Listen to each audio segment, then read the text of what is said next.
Book reading session. Victoria amazonica. The leaves of this plant grow up to 3 meters across. A mature Victoria leaf can support an evenly distributed load of 45 kilograms or apparently young person. So this is a leaf. It can grow across 3 meters and it can hold 45 kilograms equally. And habitat. So here, based on flowers and based on position on the seeds, plants can be classified into two types. One is flowering plants and non-flowering plants. Based on flowers, plants are classified into two types, flowering plants and non-flowering plants. And based on position on seeds, plants are divided into two groups, angiosperms and gymnosperms. Angiosperms is a Greek word.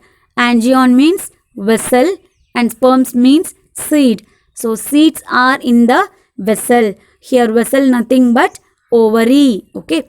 And gymnosperms.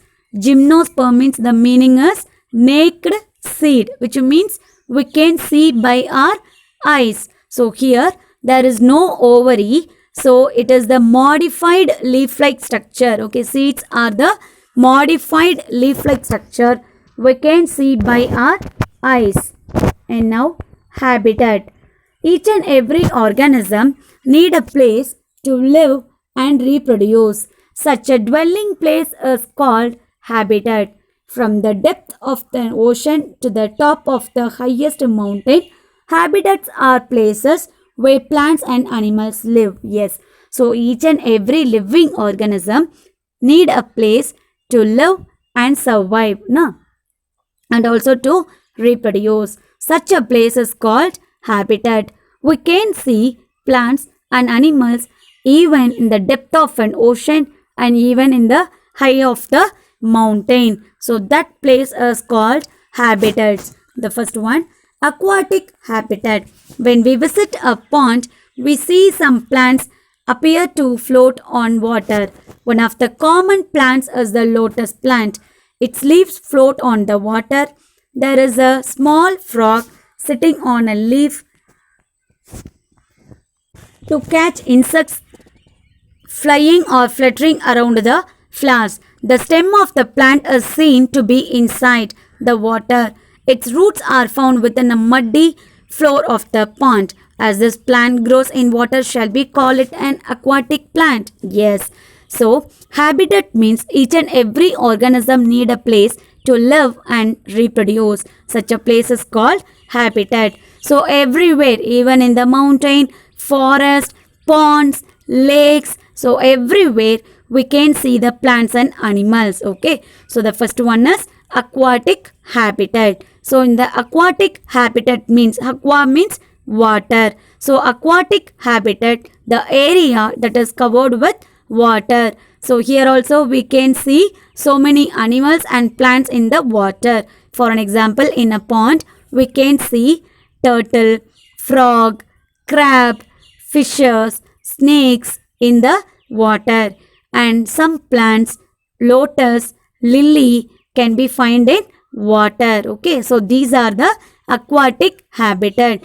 If you consider lotus, the flower we can see and the lotus plant's leaf will float on the water and the stem is inside the water and the root is that is sticky into the mud of the water. So this is known as aquatic habitat. So based on the place where animals and plants survive, we can classify that into mainly two types. One is terrestrial habitat, second one aquatic habitat. The place which is covered by land is called terrestrial habitat. The place which is covered by water is called aquatic habitat. So in the terrestrial habitat, there are desert, grasslands, mountains, and aquatic habitat, freshwater habitat like rivers, lakes, ponds, and marine water habitat. Marine water habitat. What do you mean by marine water? It's nothing but sea water. So in the water, we can see some plants and animals, and on the land like goats, buffalo. So we can see On the land also we can see many plants and animals.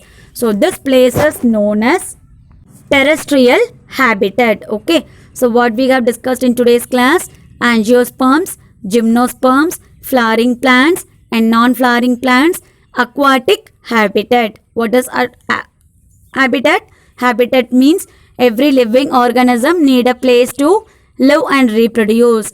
That place is called aquatic.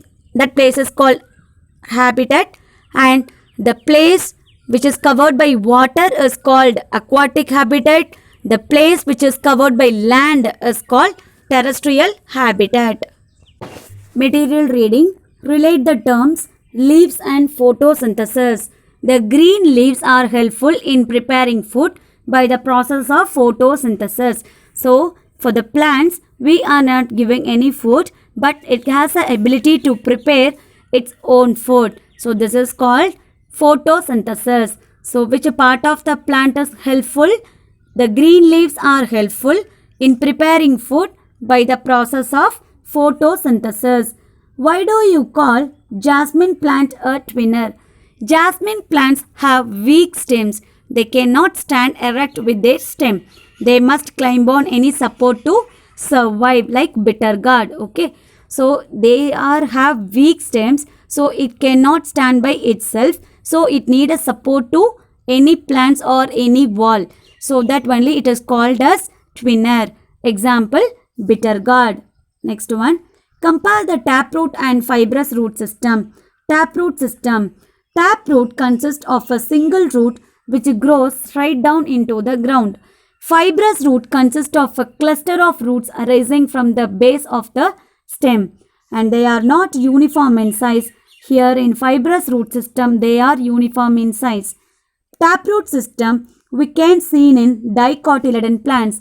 Fibrous root system they can be seen in monocotyledon plants. Example for taproot system, beans and mango. Examples for fibrous root system, grass and paddy. So taproot have only one root, and fibrous root they are bunch of roots.